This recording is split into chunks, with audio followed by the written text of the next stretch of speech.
Are you leaving town and you are requested for a proof of funds? Chat us up on our WhatsApp number.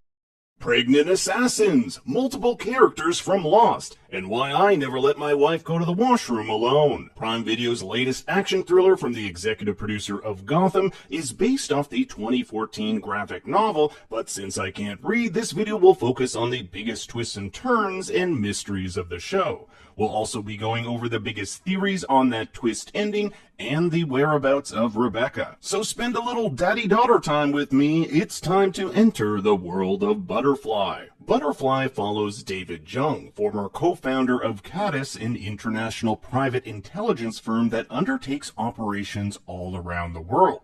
9 years ago, David was involved in a botched mission to take down notorious crime lord and terrorist Hugo Maldonado. But what David doesn't know is this mission was destined for disaster. His business partner, Juno Lund, tipped Maldonado off that David was coming, leading to his entire team being killed. But why would his trusted business partner hatch such a dastardly scheme? In the finale, we learn that David and Juno have two very different outlooks on the world. David thinks people can be better, learn, and grow, while Juno does not. David has a naive view of the world. He thinks things are better than they are. Some people have to live in reality. This theme of change is not only echoed through our characters, but the title of the show itself. A butterfly literally goes through a process of transformation from its humble beginnings as a caterpillar, just like David's daughter Rebecca goes from innocent daughter to deadly assassin.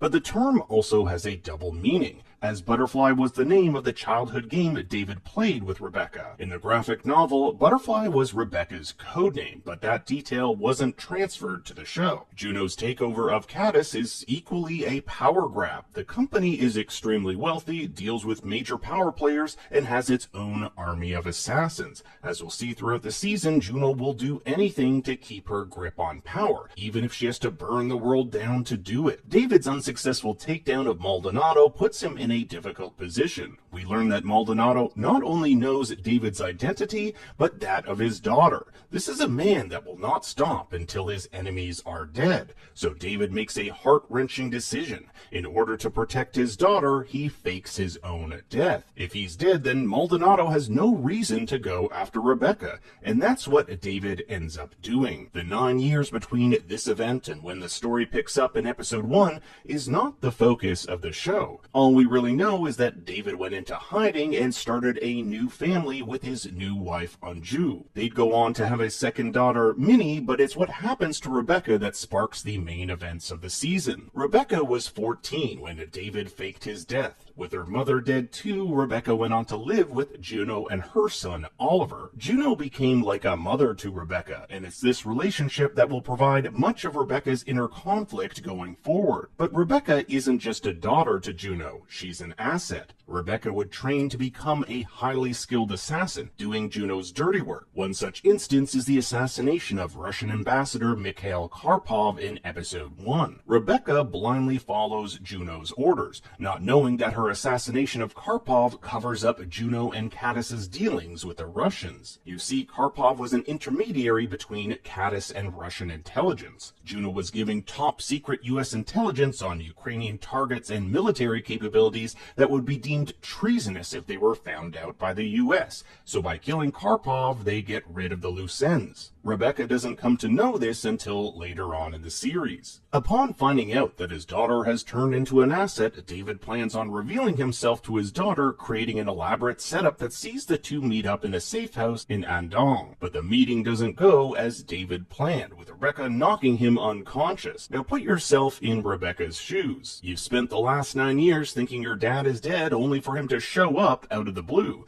Add to the fact he started a new life without you, and you're going to be pretty skeptical of his intentions. This creates one of the main conflicts of the season, Rebecca's inner struggle of who to trust. Her biological father who abandoned her, or her adoptive mother who was there for her. Now David tries to explain his decision. He had to let her go for her own safety. If Maldonado knew he were alive, they'd go after Rebecca to get to him. She could never be safe as long as he was alive. So much of the story becomes who can Rebecca trust? And this gets much more difficult for her as she uncovers lies, deceit, and betrayal by the two people who are supposed to love and protect her. The season season finale sees David having to rescue his daughter from Juno's clutches, which eventually culminates in her capture. They get the upper hand on Juno, but it's Rebecca who pleads to let her live, even though this could have disastrous consequences. Rebecca argues she's not like Juno, and by killing her, they'd only become like her. She also has this connection with Juno, stating that Juno is, quote, part of her. Then there's the dismantling of Caddis. By keeping her alive, they could potentially expose her as the mastermind behind Caddis's involvement with the Russians. This is especially true since Senator Dawson, a once mentor-like figure to Juno, has an investigation looking into her involvement. This includes the flipping of Juno's son, Oliver.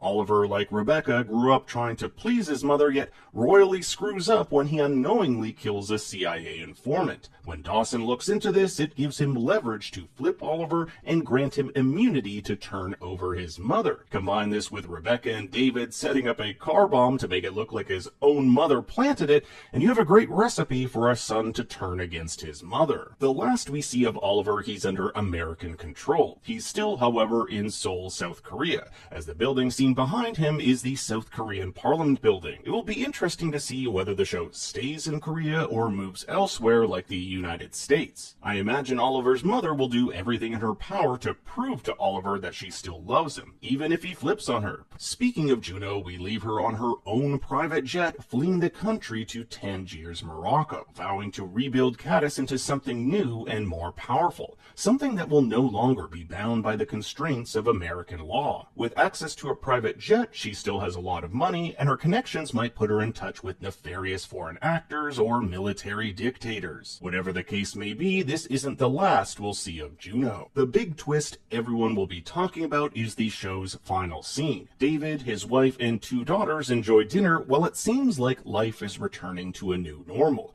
Even Anju and Rebecca seem to get along after not getting off to the best of starts. But when David goes to check on his wife and daughter, he finds Anju bleeding to death with Rebecca nowhere to be found. He asks Anju if it was Rebecca who did this, but doesn't get an answer. Butterfly's open ending leaves us with several theories, but let's take a look at the evidence. Theory 1, Rebecca did it. The evidence here is that Rebecca lied to David about her private talk with Juno, the one in which she ends the convo hugging her. It was Rebecca who insisted on sparing Juno, and Rebecca voiced the fact that she likes her assassin work. There's also this weird, lingering, suspicious long shot of Rebecca after Minnie says she's sleepy. Take a look at this. I'm sleepy.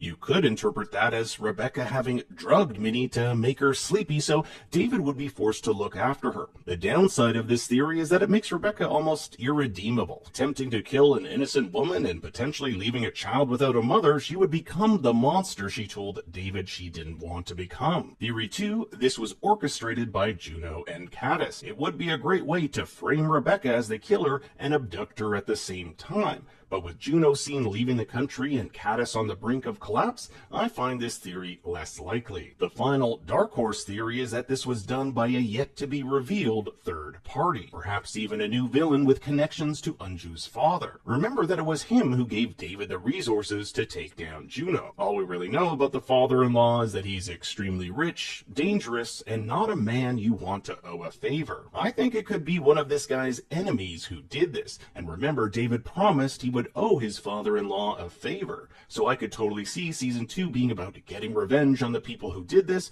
trying to get back his daughter, and Juno somehow being involved in the mix. But now I turn it over to you. What did you think of Butterfly, and does it deserve a second season? I want to hear your thoughts and theories in the comments below. Thanks for watching. Be sure to like and subscribe, and for more bad takes, you can follow me on Twitter and Instagram at BigStoryYT. Until next time, remember, Daddy loves you very much.